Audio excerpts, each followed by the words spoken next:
este programa tenemos la experiencia de 193 empresas que se inscribieron el año pasado, todas con resultados sorprendentes. Como diría yo, nosotros, las empresas y sobre todo los operarios de las empresas hacen magia. Inicialmente uno llega a empresas y con ellas decimos vamos a tener un ahorro de 20 millones extendido pues a un año, y al final cuando empezamos a cuantificar esos ahorros pueden llegar a duplicarse o a triplicarse. Pero si bien la plata es muy importante y pues los negocios son para dar plata, lo más sorprendente es cómo la gente cambia la forma de pensar y cómo cada uno de nosotros interiorizamos para que las pérdidas que tenemos dentro de la organización no se vuelvan paisaje. No sé si a ustedes les pasa, espero que no, que en ocasiones ustedes hacen una mejora y dicen, ve, ¿y por qué no lo habíamos hecho antes? Ve, pero eso tan fácil porque a nadie se le había ocurrido. Lo que pasa es que ¿les pasa a alguno de ustedes o no les pasa? ¿Cierto que sí? Y después uno dice, pues ese dio esa idea, pero eso tan fácil y como tan bobo. Pero han pasado 5 o 6 años y tenemos o el mismo defecto de calidad o los tiempos de espera o algún tipo de pérdida que no hemos encontrado. Entonces con el programa En Planta lo que hacemos es volver a la gente mucho más sensible a todas las pérdidas que podemos tener dentro de la organización y a las pérdidas que tenemos en la vida diaria. La ventaja del Kaizen es que es una metodología sencilla, simple y la podemos hacer muy divertida y la podemos utilizar tanto en las empresas manufactureras, que ¿quiénes son aquí manufactureros? En las empresas de servicios, que me imagino que los otros, y lo más importante lo podemos utilizar en la vida diaria. La conferencia está muy relacionada con empresas manufactureras, pero todo lo que yo les diga de manufactura lo podemos hacer extensivo, como les digo, a empresas de servicio o a la vida diaria. Entonces, el programa En Planta, como les dijo Karime, está desarrollado por el Centro de Ciencia y Tecnología de Antioquia y está apoyado por la Alcaldía de Medellín. Esta pues es una conferencia de sensibilización en donde vamos a tratar qué son las empresas de categoría mundial, cuáles son los indicadores y cuál es la competencia. Vamos a ver qué es Kaizen, qué es productividad y cuáles son los desperdicios ocultos que hay en todas las empresas. Vamos a ver cuál es el programa En Planta, qué es los requisitos para poderse inscribir, el paso a paso de las empresas y algunos logros de las empresas del 2013. Y vamos a tener una sesión de preguntas. También van a tener la posibilidad de inscribirse hoy mismo con la ayuda de Karime y de Carlos. Nuestro bien amado Einstein decía que si nosotros solucionamos los problemas de la misma forma como fueron creados, normalmente no los vamos a solucionar de raíz. Eso es lo que muchas veces pasa en las empresas y en la vida diaria, que nosotros no solucionamos los problemas de raíz, entonces muchas veces le damos como un pañito de agua tibia, pero después vuelve a aparecer el problema. Entonces se vuelven problemas cíclicos. Nosotros en las empresas normalmente vamos así, subimos la calidad, luego a los 2 meses es posible que el mismo defecto aparezca y se vuelve un proceso muy cíclico. Para nosotros poder erradicar los problemas los tenemos que cortar de raíz, pero para poderlos cortar de raíz tenemos que conocer la causa fundamental por la cual se están sucediendo. Tenemos que educar a la gente para que todos entiendan esa causa y tenemos que estandarizar. Entonces vamos a hacerle caso a Einstein y vamos a ver cómo podemos lograr con una metodología sencilla erradicar los problemas. ¿Quién ha oído hablar de Kaizen? Levante la manito, porfa. ¿Y tú qué has oído hablar de Kaizen? Kaizen es una palabra japonesa, una palabra compuesta de 2 palabras, Kaizen, Sí. mejoramiento continuo. Exacto, como bien lo dice aquí nuestro amigo, Kaizen significa mejora continua. La mejora continua, recuerden que quiere decir que nosotros día a día caminamos hacia la mejora continua. Muchas veces las personas se confunden con innovación. Entonces, la mejora continua es todos los días caminar hacia la meta. Cuando nosotros ya queremos hacer un cambio radical, pues llega la innovación, que normalmente con la innovación llega el cambio de tecnología. Entonces la mejora continua es muy buena, pero se requiere disciplina, porque como es día a día, debemos caminar hacia una meta establecida, porque nosotros todos los días podemos caminar, entonces yo camino para acá, pero si no tengo la meta establecida, lo que hago es desgastarme. Entonces para todos es muy importante que todos tengamos claridad mental de cuál es la meta que nosotros debemos lograr como empresa. El objetivo entonces que tenemos nosotros es lograr consolidar la cultura del mejoramiento continuo en las pymes de la ciudad de Medellín, para contribuir a la rentabilidad de las mismas y para que así podamos competir en el mercado, tanto nacional como internacional. Para esto, ¿qué hacemos? Capacitamos a un equipo de sus empresas en los conceptos de Kaizen, buscando eliminar todo tipo de desperdicio o de mudas, empezando en el área de trabajo, y al final lo que se busca es agregar valor. Nosotros antes, cuando pues habían muchísimos aranceles en todos los países, habían fronteras. Ahora ustedes ven que ya no hay casi fronteras para los negocios. De hecho, hay algunos productos que llegan mucho más baratos al país, siendo que vienen, por ejemplo, de la China. Hace unos años, más o menos 15 o 20 años, todos teníamos la idea preconcebida y real de que los productos de la China eran de muy mala calidad.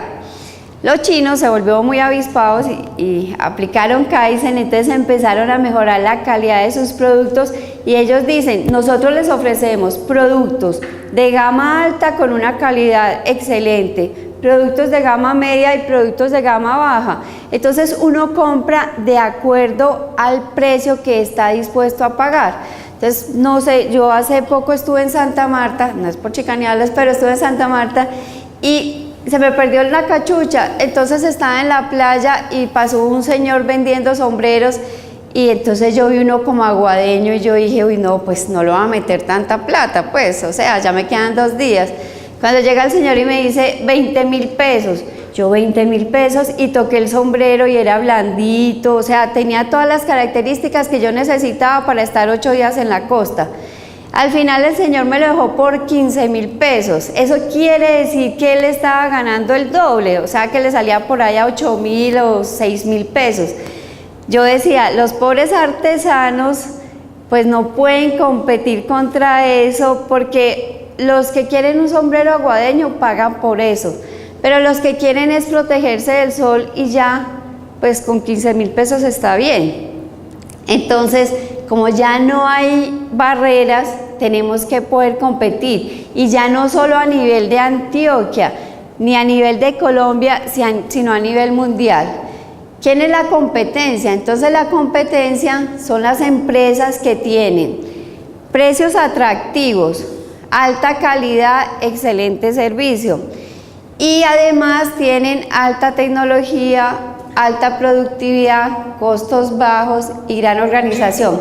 Esta parte es relativa, porque hay empresas que no tienen alta tecnología, que sí deben tener gran organización para obtener costos bajos.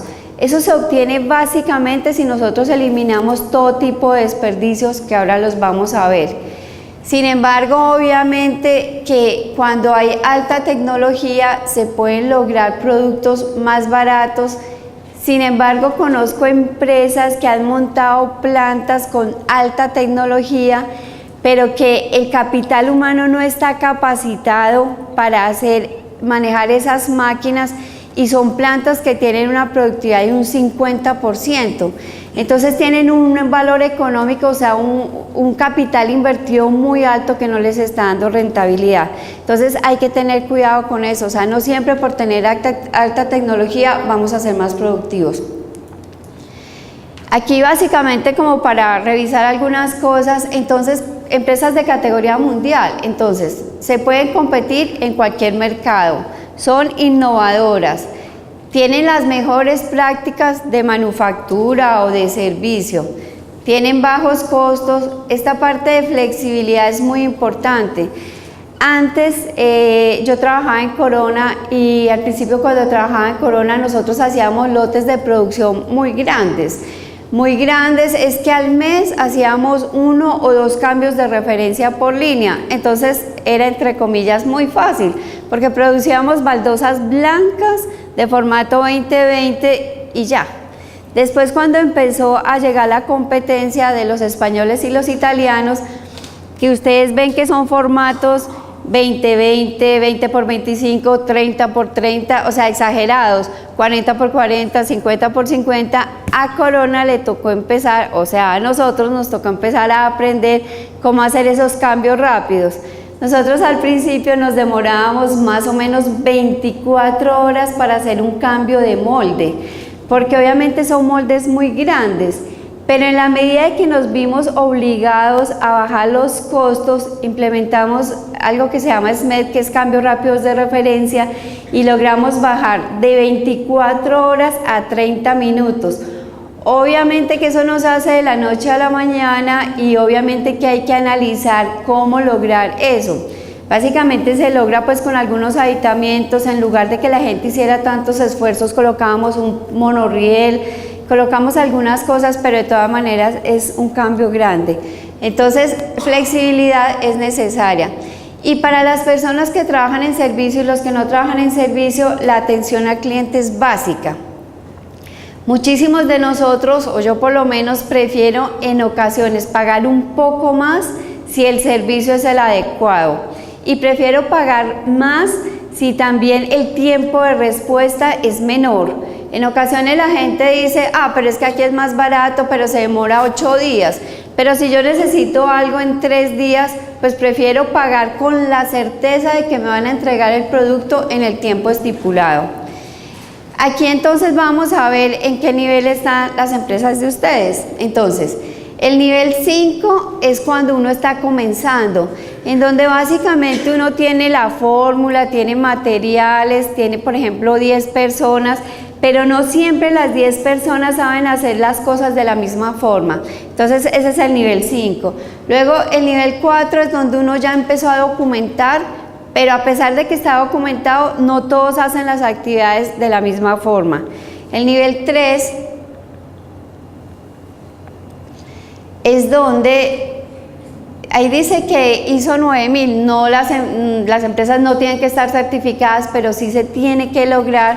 Por ejemplo, que si ustedes 3 trabajan en una línea de producción y los 3 trabajan en diferentes turnos, que cada uno haga la actividad de la misma manera, que las variables críticas del proceso las manejen de la misma forma. Eso sería el nivel 3 y adherirse a lo que está documentado. El nivel 4 ya son plantas Lean. Lean quiere decir manufactura esbelta, o sea, manufactura esbelta quiere decir con ceros desperdicios. Y las últimas son las plantas de categoría mundial. Vamos a ver qué indicadores manejan las plantas de categoría mundial. Bueno, aquí vemos que en promedio en Colombia estamos en nivel 4 y en nivel 3.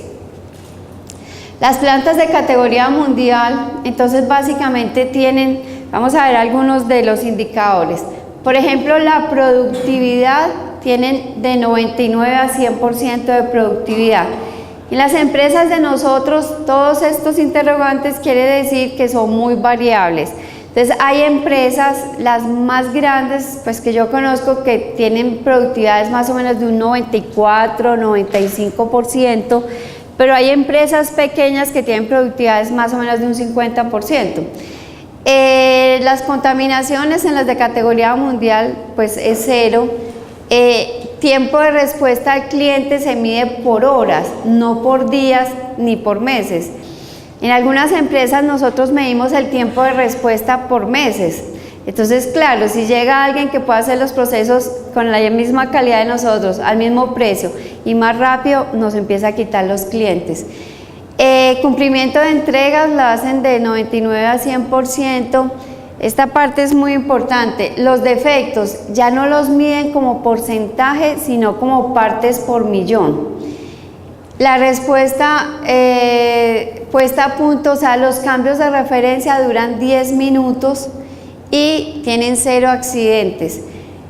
También ya no tienen el colchón de los inventarios. Nosotros muchísimas veces tapamos un poco las ineficiencias porque tenemos altos niveles de inventarios, pero cuando disminuimos los inventarios se ven las ineficiencias de las plantas.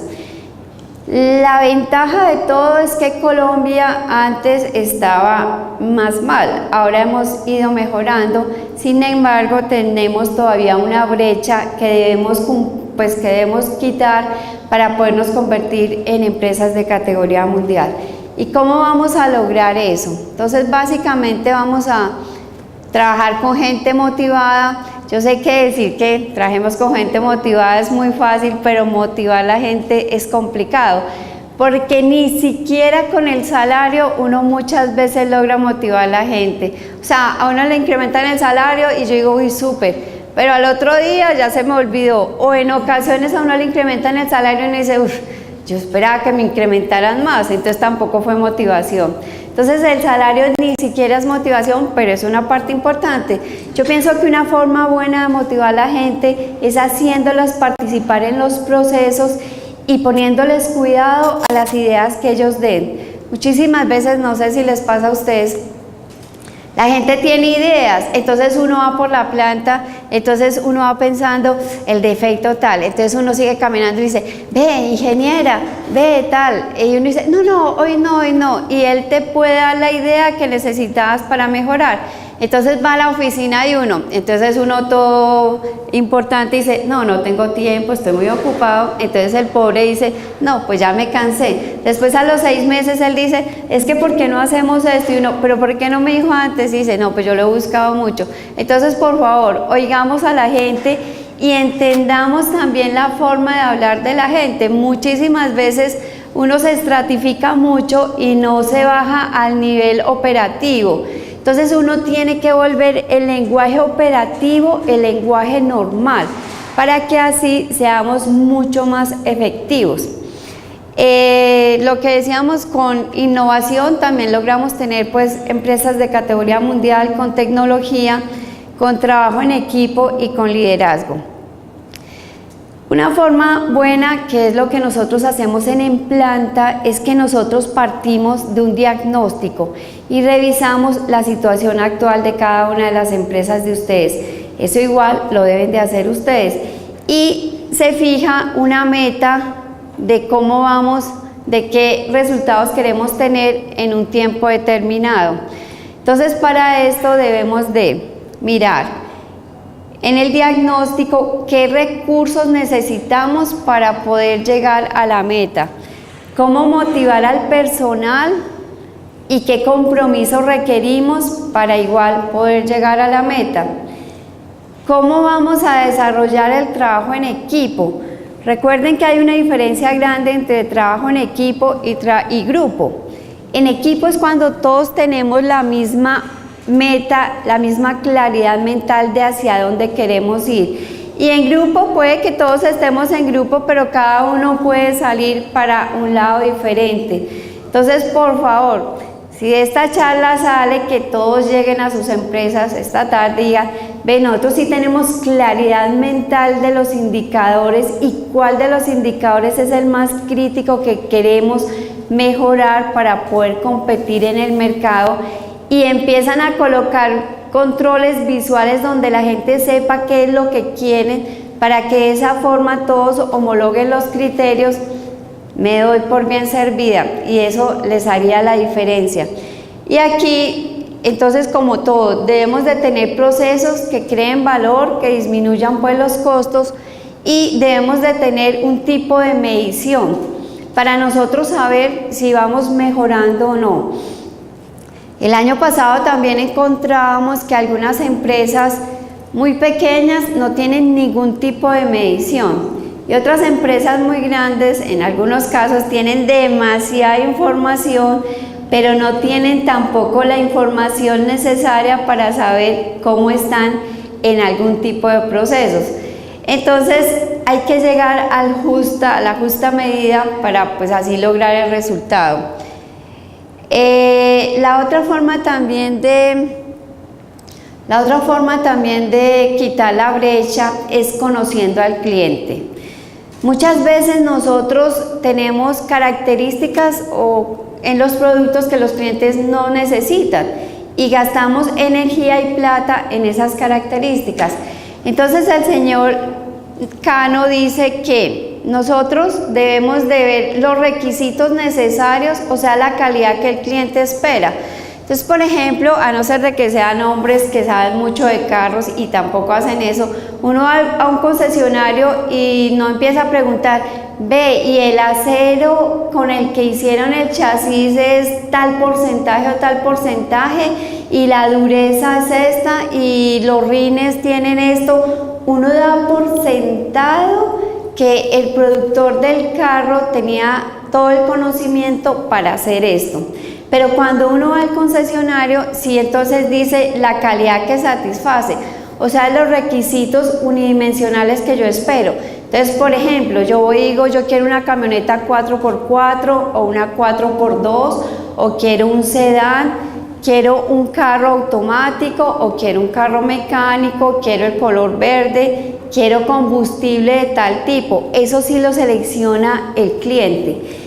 Y el productor, para que uno en verdad les compre, entonces le hacen la calidad que deleita.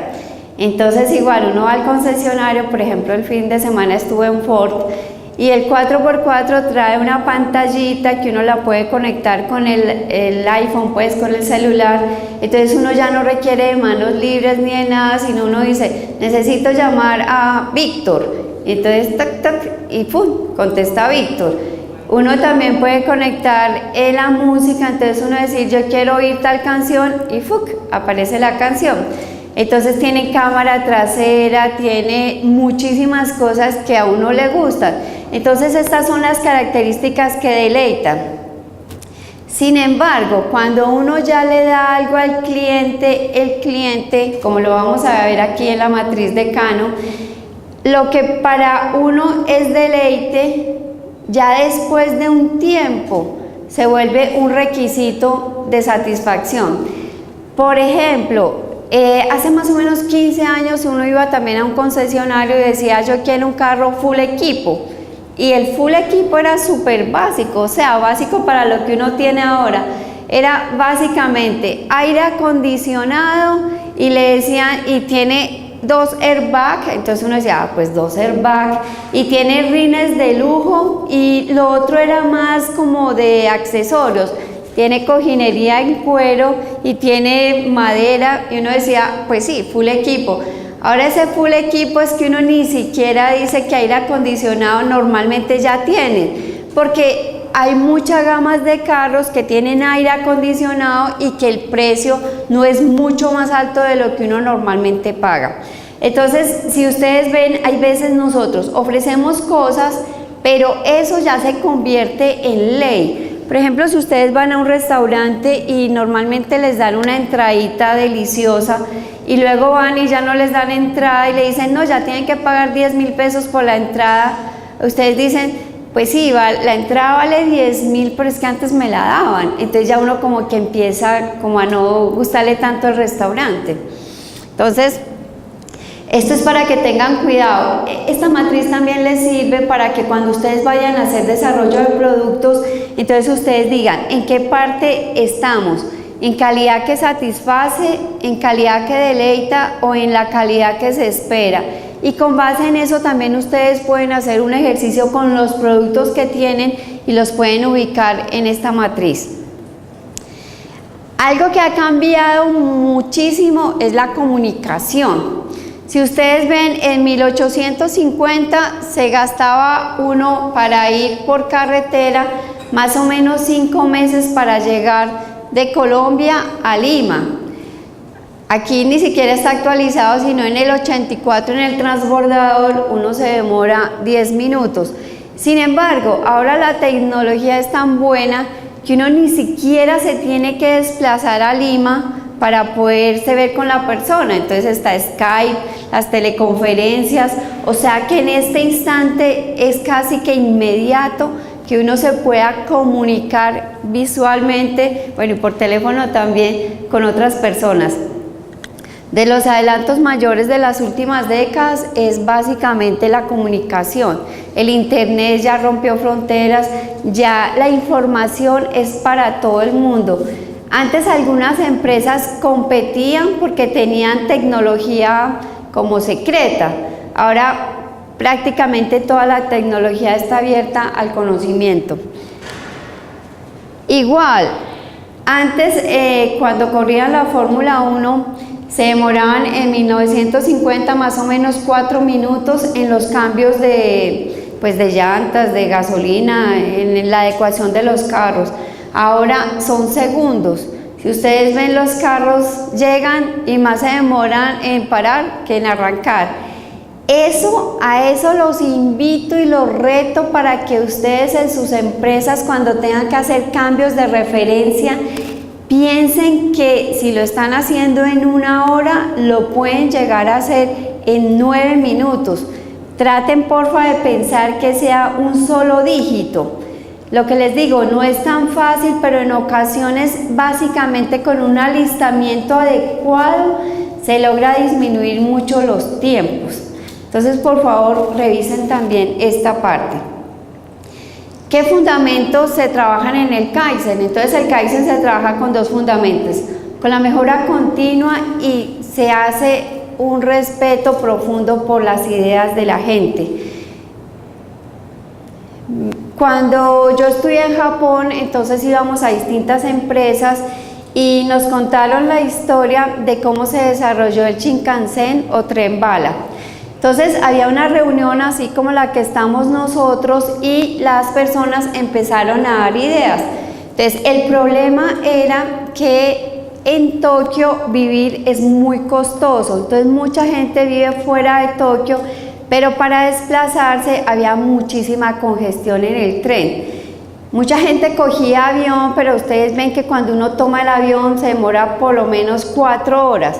Mientras uno se levanta, 1 hora de espera, 1 hora de vuelo y mientras llega. Entonces es un sistema muy costoso y no tan rápido. Entonces estaban en la reunión así como yo les digo y entonces dijeron, bueno, ¿qué necesitamos? Entonces alguien dijo, pues lo ideal sería un tren que vuele. Si aquí alguien dice un tren que vuele, dice, no, pues este sí está como medio raro, o sea, pues si es un tren que vuele, pues sería un avión. La ventaja de un tren que vuele, ¿cuál es? ¿Cuál creen ustedes? ¿Ah? El tiempo. La otra ventaja es que cuando uno va en tren puede parar en las estaciones, la gente se baja y el tren sigue. Y la ventaja más grande de un tren que vuele es que no hay fricción entre las ruedas y la carrilera y los rieles, gracias. O sea, no hay fricción entre las ruedas y los rieles, entonces cuando no hay fricción no hay pérdidas de energía, sino que se puede desplazar muy rápido. Por eso es que ese tren no se desplaza a 60 kilómetros por hora, sino inicialmente empezó a 250 kilómetros por hora, ahora hay unos trenes que se desplazan a 400 kilómetros por hora. ¿Cómo lograron eso? Alguien dio la idea y obviamente había gente con mucha tecnología, entonces estaban desarrollando los sistemas electromagnéticos. Entonces, generaron un campo electromagnético entre las ruedas y los rieles de tal forma de que no hubiera el desgaste por fricción, pero que sí se mantuviera el principio de la sujeción del tren. Después empezaron a ver que para que el tren pudiera ir tan rápido, Japón es un país lleno de montañas, entonces hacen muchísimos túneles. Pero imagínense ustedes un tren súper rápido metiéndose por un túnel, hay una presión muy grande cuando entra. Lo que hicieron para evitar eso fue hacer algunos agujeros y sobrepresionar los túneles de tal forma que cuando él entrara tuviera masa que mover. Empezaron a hacer muchas cosas para que la gente tampoco sintiera mareo y al final fueron exitosos. Entonces, por favor, respeto por la gente, respeto por las ideas de la gente. El Kaizen entonces logra beneficios reales para la empresa, logra muchísimos beneficios para la gente de la empresa, porque ahora vamos a ver algunos videos de los que participaron el año pasado y van a ver cómo los operarios hacen unas presentaciones magistrales, se apropian de sus procesos. Se logra también la apropiación pues del equipo y se hace la implementación del Kaizen. El mejoramiento continuo, entonces básicamente es un modelo de gestión en donde, como ya lo he dicho varias veces, se deben de identificar y eliminar las pérdidas, se deben maximizar el uso de los activos de las empresas, se deben reducir los tiempos de respuesta, se deben desarrollar conocimientos y habilidades. Aquí también algo importante es, no sé si en sus empresas, pero normalmente pasa, que llega por ejemplo un operario, entonces hay una parte de capacitación, entonces dicen, ya capacitamos al operario, entonces lo colocan junto al lado de otro operario para que le dé la capacitación, entonces dura 2 días en el mejor de los casos. Entonces uno dice, después pone a trabajar al muchacho solo y dice, pero ¿por qué no es capaz de hacer las cosas bien? Porque es que hay una diferencia muy grande entre capacitar y entrenar. Eso también, por favor, ténganlo muy claro. Entonces, uno debe capacitar y luego entrenar a la persona. Pero no sé si aquí hay personas del sector textil, cuando en el sector textil y en muchos sectores requieren capacitar, entrenar y volver hábil al operario.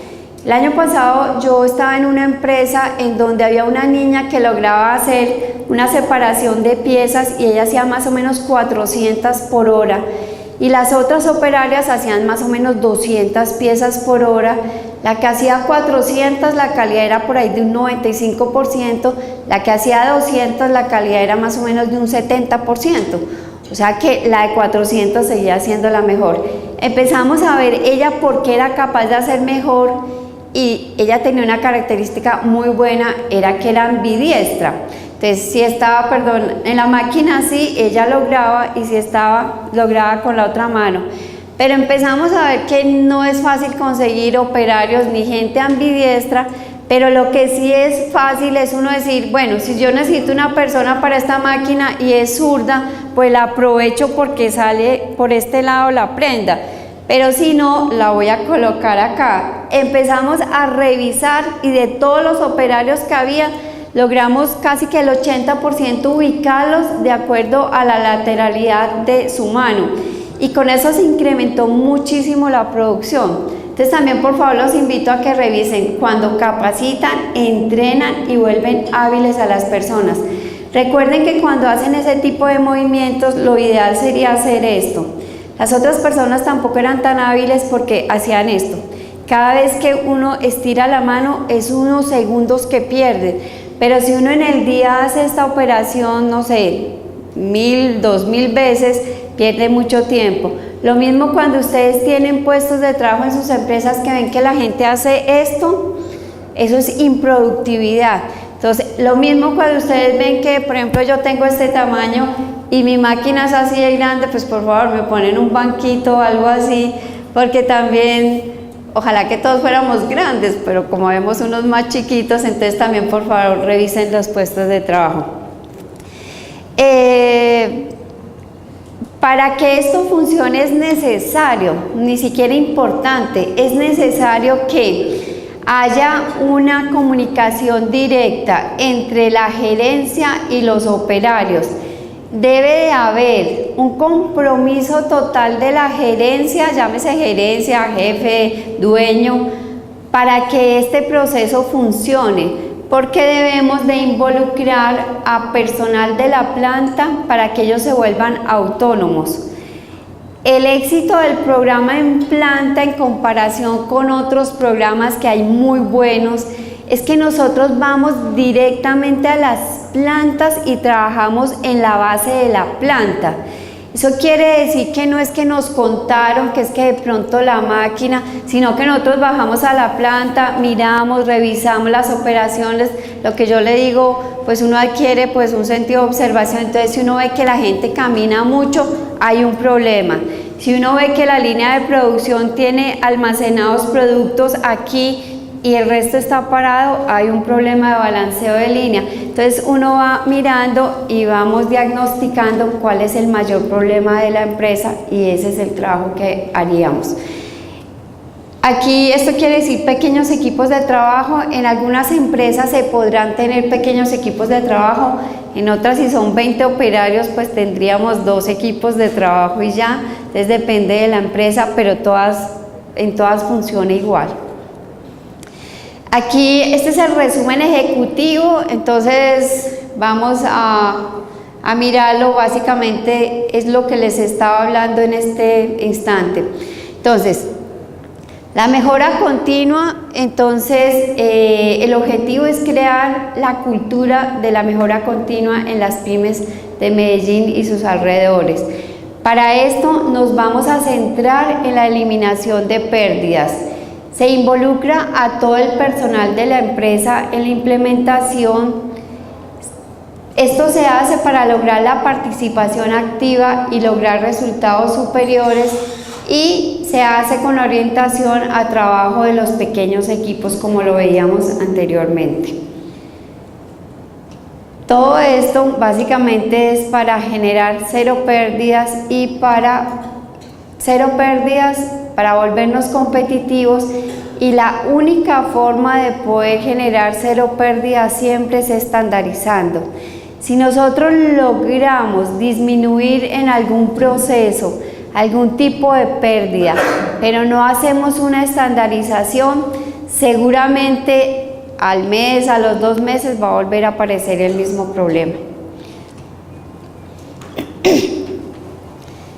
Los fundamentos del Kaizen también buscamos disminuir tiempos, o sea, ahorrarnos un tiempo. En este eje se ve la solución de problemas convencional, entonces normalmente nosotros gastamos poco tiempo en planear, mucho tiempo en ejecutar, algún tiempo en chequear y otro tiempo en tomar acciones.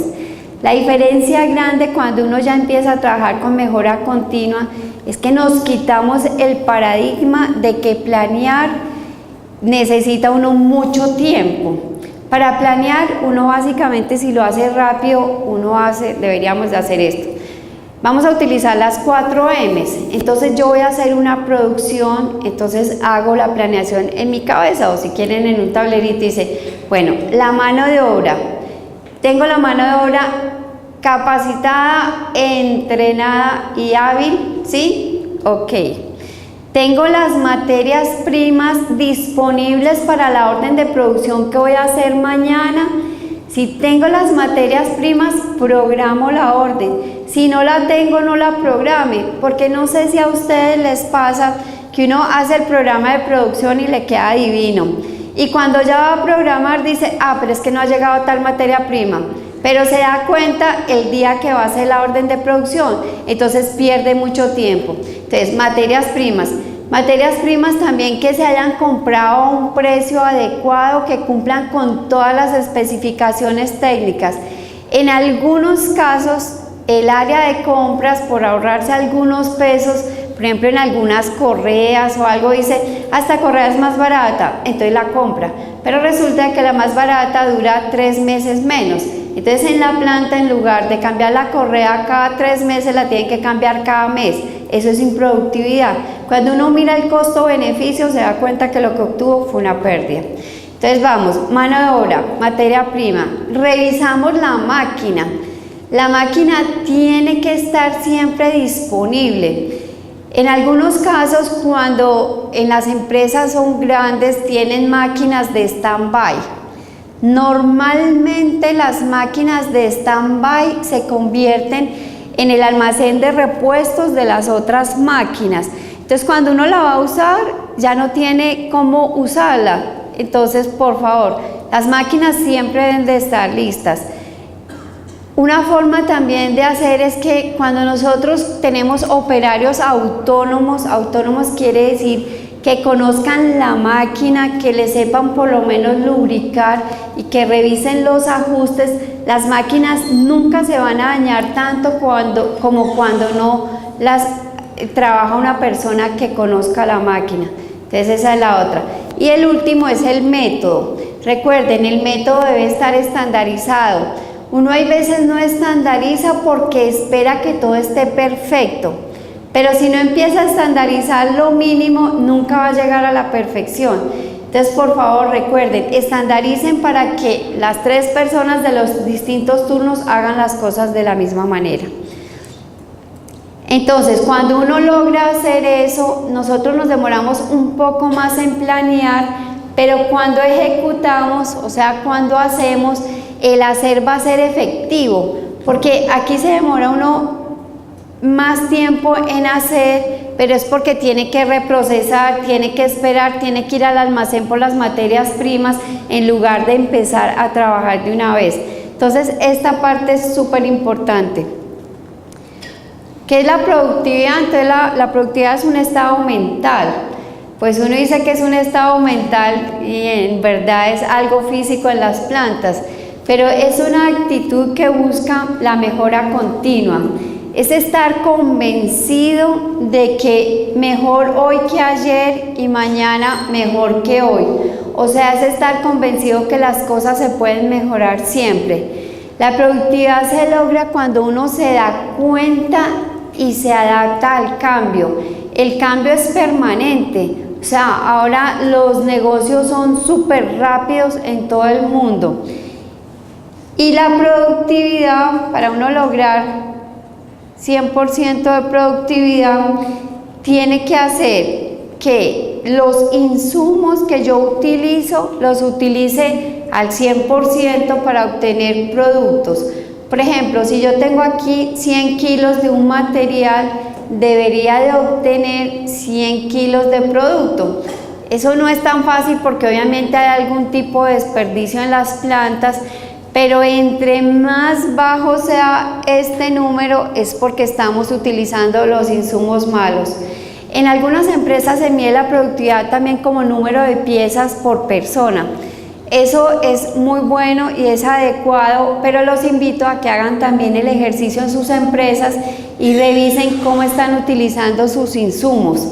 Pueden ser insumos de materias primas, pueden ser insumos energéticos, pero por ahora si lo hacen con materias primas van a ver que si ustedes utilizan 100 kilos, les aseguro que sacan por ahí 80 o 50 kilos.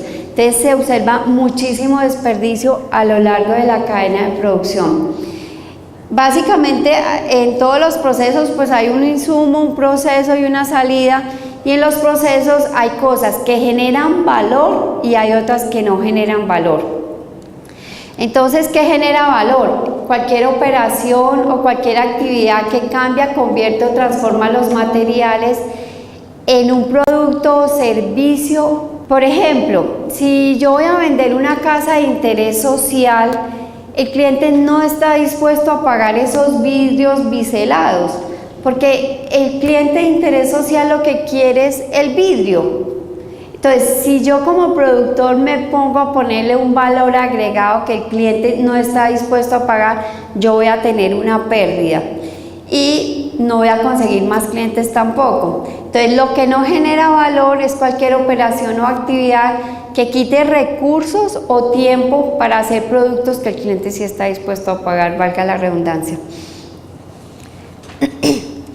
¿Para qué hay que hacer esto? Nosotros debemos de trabajar con la torta de costos.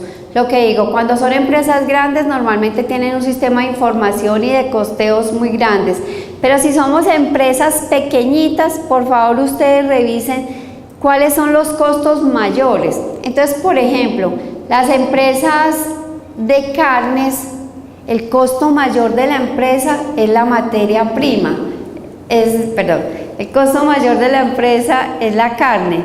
Entonces entraríamos a centrar la atención pues en las materias primas para ver cómo reducimos las pérdidas.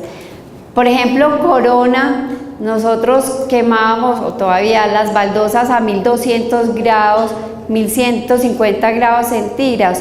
Entonces hay un consumo energético muy alto. Entonces los gastos fabriles son grandes. Nosotros trabajábamos viendo cómo mantener el horno lleno de tal forma de que no tuviéramos tantas pérdidas energéticas. Algunas ensambladoras, el costo mayor es la mano de obra, entonces se tiene que velar para que la mano de obra sea la adecuada. Los productos normalmente tienen un ciclo en donde el producto nace, luego se vuelve la vaca lechera y luego empiezan a decaer. ¿Cómo hacemos para que no decaigan los productos? Vamos a lograr hacer esto. El producto nace, se convierte en vaca lechera y antes de que decaiga vamos a aplicar Kaizen, creatividad o innovación. ¿Quiénes de ustedes, levanten la mano, les gusta el ponqué ramo, el chiquito, el chocorramo? ¿A quiénes les gusta? Pero algunos de nosotros yo creo que sentíamos sensación de culpa cuando nos comíamos el ponqué ramo grande, porque uno decía, ya se me va a ver aquí, es que siempre, no sé qué. A algunos nos pasaba eso. ¿A quiénes les parece un éxito que hayan sacado ponqué ramo pequeñito? Levanten la mano. A muchos, bueno, a algunos no, pero digamos que en mi caso, que el dulce me gusta pero no tanto, me parece delicioso, y si uno va a un paseo reparte y ya tiene 20 ponqué ramos. Entonces ellos lo que hicieron fue ni siquiera innovación, creatividad. Dijeron, este producto es el que más vendemos, ¿cómo hacemos para venderlo en otra presentación? Otra cosa, la ponimalta. La ponimalta, uno hay veces pasa por donde hay construcciones y ve que los maestros de obra pues se están tomando la ponimalta con el ponquecito y eso, pero hay veces eran muy grandes, entonces ahora ya sacaron la ponimalta pequeña y la gente empieza a utilizarlas más.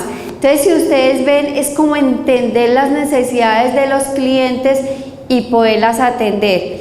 Por ejemplo, cuando las personas viven solas, uno comprar una mantequilla o algo de 250 gramos le dura toda la eternidad, entonces uno opta o por no comprarla, o la compra y le lleva la mitad al papá y a la mamá, o se aguanta. Ahorita están sacando mantequillas más o menos de 50 gramos, entonces la gente, o Pietran, también, uno antes decía, pero es que yo me compro una bolsa de jamón y me dura 10 días, mientras que ahora venden porciones personalizadas, que obviamente que son un poco más caras, pero es mejor eso que se dañen. Entonces también eso es lo que invitamos a que revisemos en nuestros productos, cómo podemos obtener algunos cambios que hagan que nosotros podamos vender más. Entonces puede ser a través de Kaizen, de creatividad o de innovación. ¿Para qué hacemos todo esto? Pues básicamente para evitar tener pérdidas. Y las pérdidas básicamente se disminuyen al encontrar cuáles son las pérdidas Pareto, que ya las vamos a ver en nuestra organización, y así obtener beneficios. Otra cosa que hace que la brecha sea grande es que cuando nosotros trabajamos o vendemos productos, lo más crítico es uno sacar producto de mala calidad al mercado, porque ese producto uno ya lo hizo, tiene en algunos casos que reponerlo, pero digamos que ese costo no es tan crítico, sino más el costo de la imagen de la empresa. Por ejemplo, ustedes se dieron cuenta hace 2 o 3 años que Toyota, que es súper líder en el mercado de los carros, tuvo el problema con un sistema de frenos.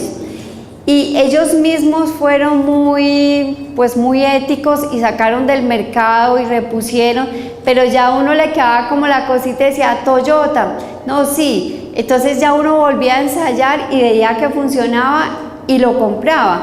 Pero siempre duró como 1 año donde la gente tenía las dudas si sí compraba Toyota o no. Entonces esos costos de fallas externas, o sea que se evidencien externamente, es crítico para la imagen de las empresas.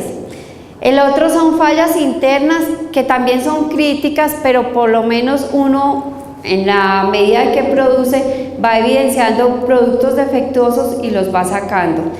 Y el costo menor, que hay veces uno cree que es el mayor, es prevenir. Entonces uno tiene que ver cómo prevenir o cómo prever la no calidad. Esa sería la mejor forma. En ocasiones no se puede porque la empresa es muy pequeña. Si es muy grande hay veces porque va tan rápido que no hay tiempo para prever la calidad, pero si uno se toma un espacio, entonces la manera más fácil de hacerla, como siempre, es invitar a nuestro amigo Pareto. Si uno sabe cuál es lo más crítico, el defecto más crítico que uno tiene en la empresa, debería de centrar la atención en ese defecto crítico, atacar ese defecto crítico, y les aseguro que otros defectos, cuando uno elimina el crítico, por añadidura se les disminuyen muchísimos otros defectos. Entonces los invito a que revisen a nuestro amado Pareto. A mí me encanta Pareto, para que lo revisen, porfa. Los desperdicios o mudas. Muda es la palabra en japonés. Entonces desperdicio es cualquier cosa que no sea la mínima cantidad de recursos. Ahí más que la mínima es la cantidad exacta. O sea, tiene que ser la cantidad exacta de recursos que necesitamos, bien sea de equipos, materiales, información, esfuerzos, procedimientos, que sean absolutamente necesarios para agregar valor al producto. Lo que no sea eso es desperdicio. Por ejemplo, ustedes la próxima vez que vayan a comer hamburguesas o a algún restaurante de esos rápidos, revisen. Entonces ellos ya se volvieron muy inteligentes y a uno le entregan la hamburguesa y le dicen, ahí están las servilletas, en algunos casos. Entonces uno coge 2 o 3 servilletas, hay gente que coge 20 servilletas y al final deja 10. En otros ya lo que están haciendo es que a uno le dan 2 servilletas y uno va y dice, ve, ¿me puedes dar otra servilleta por favor? Y en lugar de darle otra servilleta, que es lo que uno necesita, le dan 10 servilletas. Entonces ahí ya hay una pérdida. La gente dice, en las visitas yo les digo, ve, ¿y por qué riegan esto? Y dice, ah, no, porque es que yo después barro. Y yo, ¿y cuánto se demora barriendo? Y me dice, ah, pues media hora. Y yo, media hora, y entonces haga la misma multiplicación. Media hora por 7 días a la semana, por 30 al mes, se convierte en que esa persona está gastando en barrer más o menos 10 días en lugar de estar produciendo. Entonces, por favor, también revisen los sistemas. Hay veces uno a las mesas les puede colocar aquí unas bolsitas para que el desperdicio de una vez lo ubiquen, o lo más importante sería pues no generar el desperdicio. Aquí básicamente es el lago de los desperdicios. Entonces, como ven, en la medida que el agua se va secando, aparecen los desperdicios. Aquí el agua es el inventario. Entonces, algunas empresas están acostumbradas a trabajar, por ejemplo, con un inventario de 1 mes o de 3 meses. Entonces, como tienen ese colchón, no se ve tan claro que tengan problemas, por ejemplo, de calidad. O no se ve tan claro que tengan problemas de desbalanceo de línea. O no se ve, por ejemplo, problemas de programación o lugares, o sea, muchas distancias para traer insumos, ausentismos, problemas de comunicación. Pero cuando uno empieza a ver esto, se da cuenta, o sea, cuando uno se propone a bajar el inventario y a entregar en 3 días, es donde uno se da cuenta que tiene muchísimos problemas en las plantas. Entonces, antes de que tengan que pensar tantos problemas, empiecen a revisar, igual Pareto, cuál de todos estos es el problema mayor para irlo atacando. Entonces, ¿cuántos desperdicios tienen en sus empresas? Levanten la mano si todos tienen desperdicios o si alguno de ustedes no, pues de sus empresas. En general, todos tienen desperdicios. Entonces, para revisar cuántos desperdicios, o sea, cuántas oportunidades de mejoras tienen en su empresa, ¿quién está identificando esos desperdicios? ¿Quién los va a eliminar o a reducir o a controlar? ¿Y por qué no los habían eliminado antes? Igual, lo que les dije al principio de la charla, van a encontrar cosas que ustedes dicen, pero yo no me había dado cuenta de que eso era así. Entonces, van a llevarse algunas sorpresas. Aquí están los famosos mudas o desperdicios. Aquí nosotros trabajamos con 7, si ustedes van a la literatura encuentran 16, hay veces desglosan esos 16 y se convierten en 32. Para que sea mucho más fácil, entonces vamos a ver. Un desperdicio grande, pues es la calidad. Siempre que producimos algo con la calidad que no es, ahí ya está incorporada mano de obra, materia prima, energéticos, transportes, o sea, es un desperdicio muy alto. Otro desperdicio grande son tiempos y movimientos. En uno de los proyectos que trabajé el año pasado en una empresa grande, encontramos que ellos tenían que empacar en unas cajas muy grandes, tenían que ensamblar unas máquinas. Y entonces el de logística pensaba que lo estaban haciendo de una forma. Cuando nos fuimos para la planta y empezamos a grabar, entonces él le decía al operario, ve, pero ¿por qué tenías que ir hasta allá? Y él le decía, porque es que producción me dejan las piezas allá. Después empezó a decirle, pero ¿por qué no lo hace en este orden? Y el operario le decía, no, pero es que eso lo cambiamos. Resumiéndoles, gastaban más o menos, el operario caminaba 800 metros para empacar una caja. O sea que al día ese operario caminaba 6 kilómetros y hacía, pues él y otro operario hacían solo 3 cajas. Empezamos a revisar y habían varias cosas. Una es que no tenían en orden los implementos. Entonces colocamos todos los implementos en U y colocamos una estiba de tal forma de que ellos no caminaran hacia la caja, sino que con un carrito transportaban en el carro iban haciendo el mercado, entonces iban transportando, cogían el elemento, lo chuleaban, cogían el elemento y de esa forma disminuimos, o sea, en el día podían hacer ya 6 cajas y al final solo caminaban más o menos como 100 metros, o sea, los 100 metros porque igual es una planta muy grande. Los operarios al final decían, no, nosotros al final llegamos a la casa cansadísimos de caminar y eso no genera valor. Entonces siempre que ustedes vean a alguien de verdad caminando más de lo normal, hay un inconveniente o en el flujo de producción o en la comunicación. Muchísimas veces el problema no es ni siquiera del layout de la planta, sino que el de ventas no le dio la información completa al de producción. Cuando el de producción va a producir, no tiene la claridad mental y le toca irse hasta las oficinas para encontrar la información. Entonces ahí se vuelven súper improductivos. Entonces, tiempos, movimientos y transportes en ocasiones se unen como con el mismo problema. Inventario. El inventario también se une con sobreproducción. Muchísimas veces a ustedes les piden 100 piezas, pero como no tienen claridad de cuánto va a ser las piezas buenas que les salen, entonces el de programación programa 150 piezas. Entonces esa vez estuvieron de buenas y la calidad fue el 100%, entonces les sobran 50 piezas. Entonces esas piezas empiezan a crecer el inventario. Entonces uno diría, pues fácil, a la otra orden de producción no produzco esas 50 piezas, pero justo el cliente no pidió el color blanco para la otra orden, sino pidió el color beige. Entonces vuelve y hace lo mismo y esa vez se quedó con 80 piezas. Entonces ya tenemos 80 más 50 piezas.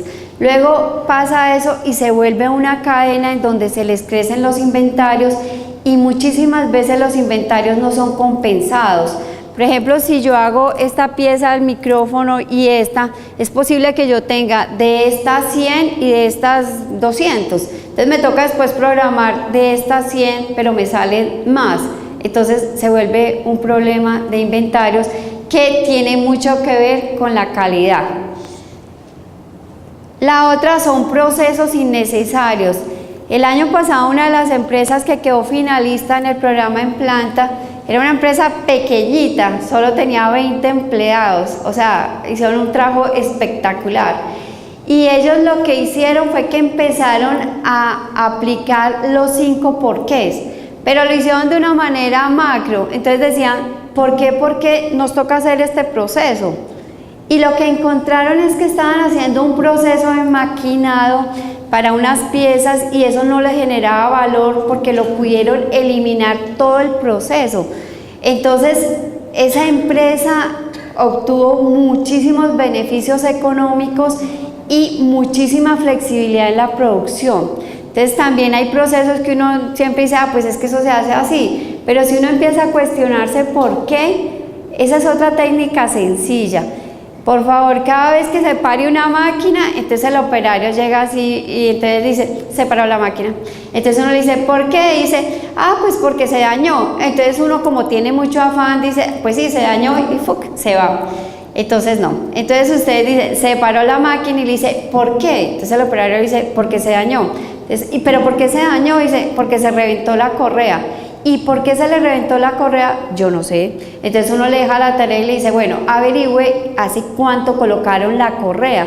Entonces empieza uno a crear estándares del tiempo de la vida útil de la correa, de tal forma de que si dura más o menos 3 meses, a los 2 meses y 20 días uno la cambia, dependiendo del precio. Hay cosas que uno puede cambiar, otras que son muy costosas y no, pero por lo menos tiene repuesto. Entonces, por favor, utilicen los 5 por qué y eso les da, o sea, utilícenlos mentalmente, pero también los pueden utilizar escritos. Con el programa en planta nosotros les enseñamos eso pues a todos los niveles y a los operarios para que ellos lo hagan en el día a día. La otra es lo que le decía al principio, pues otra desperdicio grande es ignorar a las personas, que eso trae como consecuencia un desperdicio en el talento humano. Recuerden, el talento humano no por uno estudiar, por ejemplo yo he estudiado mucho porque me gustaba y porque pues como de afiebrada, pero de todo lo que he estudiado he concluido que uno debe hacer las cosas tan sencillas y debe utilizar los métodos que uno sabe, pero volverlos tan, como diría yo, alpargatizados que cualquier persona los entienda. No sé si les ha pasado que hay veces uno contrata a un consultor y el consultor llega a la empresa y le pone unos términos súper elegantes, súper raros, y si somos todos a uno le da pena preguntar porque dicen, uy, qué oso, yo cómo voy a decir que no sé, y resulta que ninguno entiende nada y le pagan mucha plata, y cuando uno va a ver ya lo que se aplicó en la empresa, si se aplica un 3% es mucho, porque no tuvimos la valentía de preguntar, de cuestionarnos, de ver para qué es eso útil. Entonces, en la medida en que todos nosotros logremos llegar de una manera muy directa a la gente que trabaja con nosotros, vamos a ser súper exitosos, sin dejar herramientas. O sea, uno les puede explicar lo mismo que les estoy explicando y mucho más a fondo, pero con lenguaje que sea fácil para todo el mundo. La información puede ser un desperdicio muy grande. Hay empresas que tienen un centro de información y en ese centro de información tienen por ahí 30 personas. Y uno diría, muy bueno tener 30 personas en el centro de información si aunque sea una de las 30 personas gestionaran para qué tienen esa información. Entonces hay veces la gente llega, los operarios hacen planillas en la planta, llega otra persona y coge y las pasa a un computador. Al final del mes, entonces el jefe de producción dice, ¿cuáles fueron los problemas mayores? Entonces alguien dice una información, pero si alguien analizara la información que en verdad están gestionando, sería mucho más eficaz. Nos daríamos cuenta que no hay necesidad de tanta información y que la información que sí necesitamos normalmente no la tenemos a la mano. Entonces ese puede ser un desperdicio, o también puede ser un desperdicio no tener información suficiente para uno poder gestionar. Los enemigos de la productividad, entonces básicamente son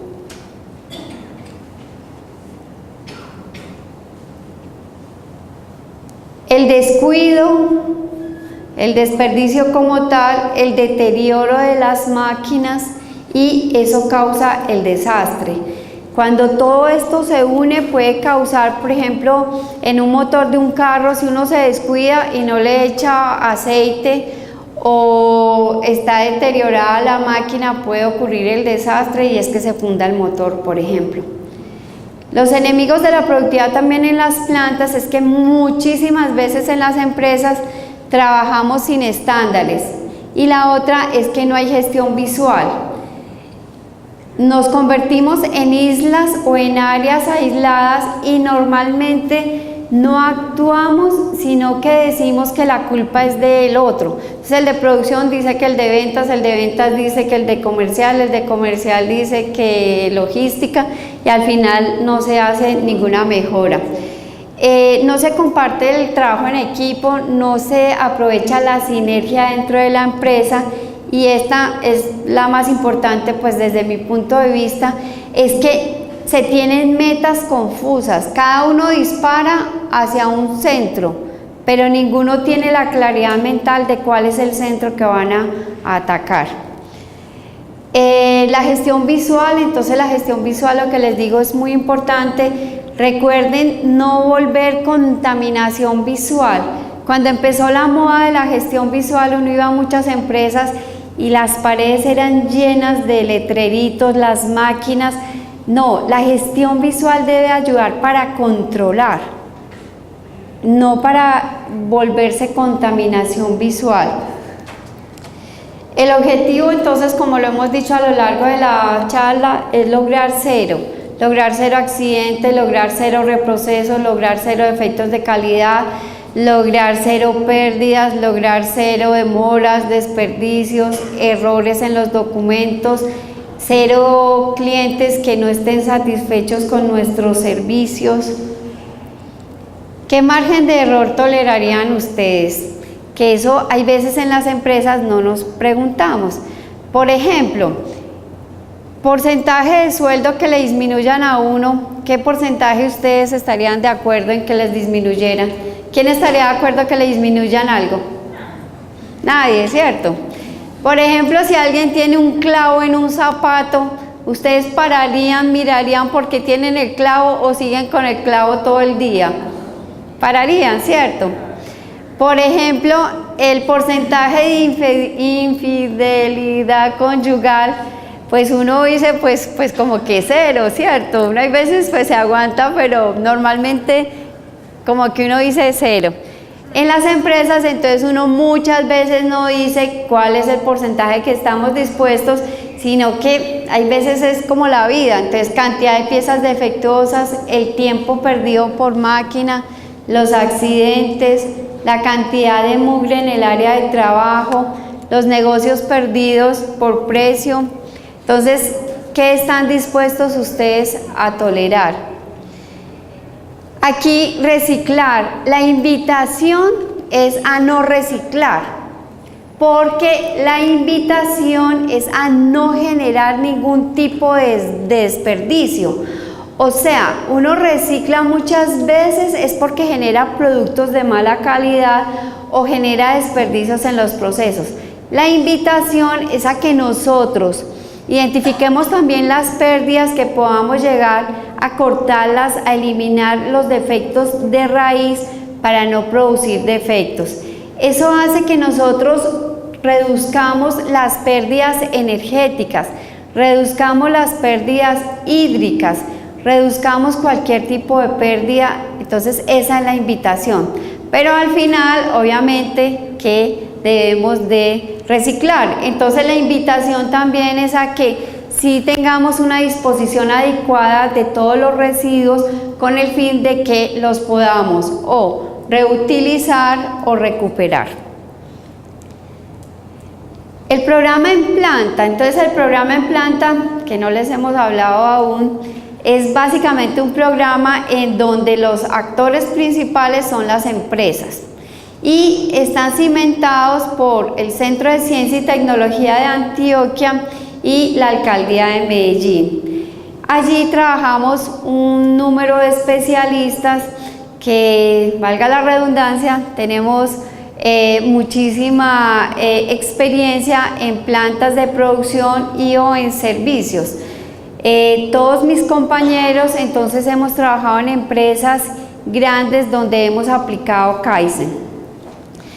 Entonces, básicamente, ¿en qué consiste el programa en planta? El programa en planta tiene estas fases. La primera es la de formación básica. Entonces, estaban ustedes aquí en el taller, en la conferencia de sensibilización, y las empresas que se inscriban, una vez inscritas, nosotros hacemos una capacitación en todos los conceptos de Kaizen. Hacemos entonces una identificación, entonces hacemos una conformación de equipo con base en la selección del tema. Vamos a las empresas con la ayuda de ustedes, si tienen mucha información, con la información, si no se tiene información, hacemos una aplicación de cuáles son los problemas mayores, por qué son, hacemos una tormenta de ideas y con base en eso seleccionamos el tema. Después de seleccionar el tema, entonces vemos el diagnóstico de la situación inicial, entonces medimos para saber cómo empezamos. Vemos la magnitud del problema lo vemos pues con datos, pero también tomamos fotos para ver cómo está el área o cómo están los productos o cómo están los servicios. Luego hacemos la parte de planeación, entonces hacemos el chequeo con base en la información y hacemos los análisis con los 5 W1H y los 5 por qué. Luego de eso, entonces hacemos ya el aprendizaje, o sea, encontramos cuáles son las acciones que debemos tomar para eliminar los problemas. Las colocamos en un cronograma, le colocamos responsables y fecha de ejecución y vamos a la planta y hacemos seguimiento de las acciones para verificar que las acciones tomadas sí han sido exitosas. Luego de hacer esto, entonces, lo que les decía hace un rato, lo más importante es que al final dejamos estandarizado para que cualquier persona que llegue a la planta lo pueda hacer de la misma manera y revisamos los resultados con base en las mediciones. Si bien el resultado tangible es muy importante, los resultados intangibles, que son como el sentir de la gente, como los aportes de la gente, también se tienen en cuenta. Entonces, esta sería la forma de implementación. Aquí hay unos ejemplos de empresas del año pasado. Hay dos empresas, una que todos conocen, que se llama El Colombiano. Digamos que ellos pudieron participar porque son socios estratégicos y también porque hicimos un ensayo para ver si empresas grandes también les podía servir el Kaizen. Lo que encontramos fue lo siguiente, aquí les voy a mostrar cómo hacemos lo que les acabé de explicar. Entonces esta es la ficha resumen, entonces vean, aquí colocamos el tipo de problema que tenemos, aquí el tema que seleccionamos. En El Colombiano básicamente seleccionamos una máquina que es la máquina que empasta las revistas Viernes. Entonces esa máquina tenía algunos inconvenientes que eran básicamente alistamiento. En los tiempos de alistamiento ellos se demoraban más o menos hora y media, 2 horas. Y aquí vimos cuáles eran las causas por las cuales los alistamientos no podían ser menores. Colocamos disminuir el tiempo de alistamiento a 30 minutos y pensábamos que nos íbamos a ahorrar 66 millones. Digo nos íbamos a ahorrar porque pues yo acompañé al Colombiano. Empezamos a revisar cuáles eran las causas por las cuales no se podía hacer el alistamiento en menos tiempo. Y encontramos que del proceso anterior el estibado de las revistas no era el adecuado, entonces se las entregaban torcidas. Entonces en el proceso de encuadernación los operarios tenían que volver a hacer esta operación. Encontramos también que habían operarios que hacían la forma de encendido de la máquina, la hacían por ejemplo 1, 4, 6, 8. El otro operario lo hacía 2, 3, 5, 8, entonces no tenían los parámetros de arranque establecidos y a algunos les arrancaba de uno la máquina, a otros no. Al final de todo esto, entonces hicimos el análisis causa-raíz y encontramos cuáles eran los problemas mayores. Hicimos el plan de acción y el seguimiento. Entonces al final, si ustedes ven, logramos, esta era la meta y este fue el resultado que logramos. Aquí el ahorro tangible fue de 122 millones, sin embargo el principal ahorro es que pasamos de hacer la revista en 16 horas a hacerla solo en 6 horas. Entonces la empresa se está ganando un turno de producción para poder hacer otras revistas. Esta parte de la estandarización desafortunadamente no se ve muy bien, pero créanme, aquí lo que hicimos fue que cada una de las actividades que deben de hacer los operarios la hicimos de una manera visual y aquí tiene la explicación. Colocamos aquí cuál era el orden lógico de arranque de la máquina. Aquí hicimos algo que se llama la matriz de polivalencia, de tal manera que teníamos claridad mental cada operario qué sabía de la máquina y a dónde lo deberíamos de llevar para que sí pudiera manejar la máquina de una manera autónoma. Y este es otro laboratorio, se llama laboratorio de CAR. Este es un laboratorio más pequeño. Esto es para mostrarles que en todas las plantas se puede aplicar Kaizen. Aquí básicamente hicimos lo mismo. Ellos tenían un inconveniente también de alistamientos, o sea, se demoraban muchísimos tiempos en los alistamientos. Lo que se encontró, por ejemplo, fue que ellos desarmaban, pues como es un laboratorio, todos los días tienen que desarmar las máquinas por buenas prácticas de manufactura, y ellos desarmaban la máquina y colocaban aquí, aquí, aquí, todas las piezas en desorden. Empezamos a colocar unas cubetas de tal forma de que esta parte de la máquina la colocaban en esta cubeta, esta otra parte en esta otra y esta en otra. Empezamos a hacer también que en las cubetas clasificaban los materiales, los O-ring, los empaques, los colocaban en un sitio para que el operario ya lo pudiera hacer. Y eso bajó sustancialmente los tiempos de alistamiento. Aquí algo importante que les quiero mostrar es que se creó la cultura Kaizen. Entonces, de las 5 a 7 personas que participaban en el proyecto, al final cada uno tomó otro área de la empresa para hacer un proyecto Kaizen. Esta es la forma como empieza a irradiarse la cultura Kaizen en la organización, porque ya después no van a ser estos 7, sino van a ser 7, van a ser 35 personas. Si esos 35 hacen un proyecto, se multiplica por 5 cada vez, entonces somos muy exitosos. Aquí dicen que la productividad no es todo, pero a la larga es casi todo. Recuerden que productividad no solo son piezas por minuto, que en verdad son piezas por minutos, sino cómo utilizamos todos nuestros insumos, cómo utilizamos las materias primas, cómo utilizamos todos los elementos.